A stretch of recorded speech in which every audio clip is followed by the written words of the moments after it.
John, let me turn to you and ask you, this unemployment rate rising to 6.5%, 1.2 million jobs lost in 10 months of this year. This is not a minor challenge for this new president.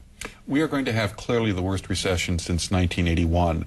That recession took unemployment to 10.4%, and it lasted 18 months. You take 18 months from today, that will go well into the first term of the Obama administration. It will present a tremendous challenge to him. And here's his challenge. The last two Democratic presidents took office with the economy in the upswing.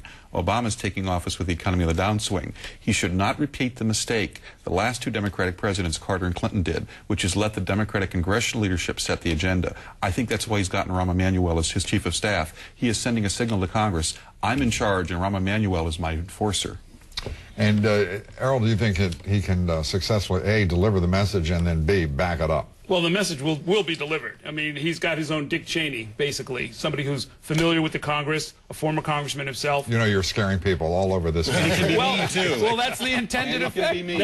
That is very much the intended effect, is that when he calls, people are going to know they mean business. And it works for Obama in general to have a bad cop to his benign sort of a paternalistic approach to government. He wants to reassure the public, not scare us. I do think, though, that they're going to have to move quickly, as John says. I think they're going to also have to make sure that they don't fritter any of it away before they take office. This talk about a rump session later this year to do a namby-pamby kind of stimulus package is a horrible idea. They should Well, that make would sure be Nancy Pelosi's idea. The Speaker very much savoring the concept of bringing the Congress back into session to play hail to the Queen. Big mistake. I'm assuming and hoping that somebody's going to make a call from the transition team and say, you know, maybe you should take the rest of the year off. Miguel? Let me follow up on what my colleagues have just said.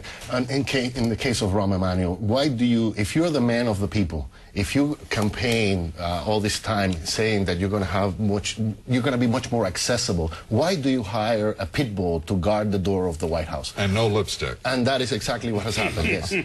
Well, this business with Raum Emanuel, he is already getting criticism, a very mixed reaction to him. He likes the criticism, though. He wants to be seen as mean and tough because that will enhance his reputation when he calls and says, I'm not going to let you do this. The president wants this, and you're going to have to follow and toe the line.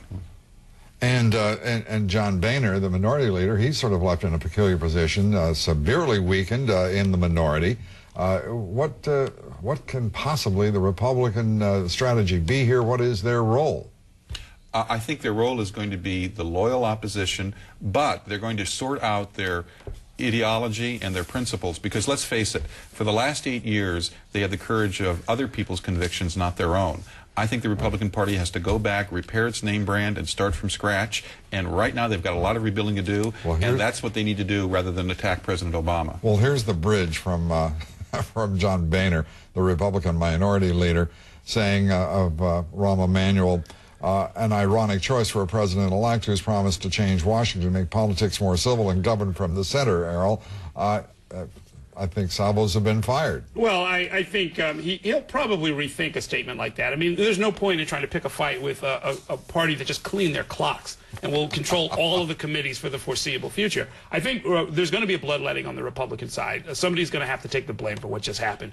And once they figure that out, I think some of the conservatives who are trying to step back. The minority whip, Roy Blunt, was one of those to take the fall, obviously. But they have to expand their agenda. They have to be more inclusive. The Republican base alone, it has been proven, cannot win an election. Well, the Democrats have to expand their base, too, because right now they're having their own bloodletting.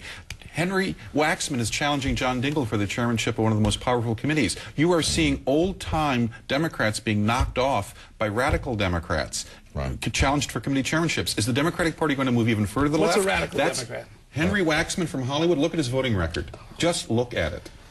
Well, you know, there was a time when John Dingell would have been shocked to hear somebody. Next, we're going to go back to calling them socialists. I mean, you know, there's Excuse me, Pete Stark. Pete Stark does call himself a socialist. We can't do that. If you call Pete Stark, he'll say he's a socialist. After both parties embraced $1 trillion bailout, they're both socialists as far as I'm concerned. So we're going to continue the conversation with our panel in just a moment. Also, rising concerns that House Speaker Pelosi will impose a radical left-wing liberal agenda on the new Obama administration. We'll try to sort all of that out. And will Congress pass that second stimulus package? We'll have the very latest for you. Stay with us.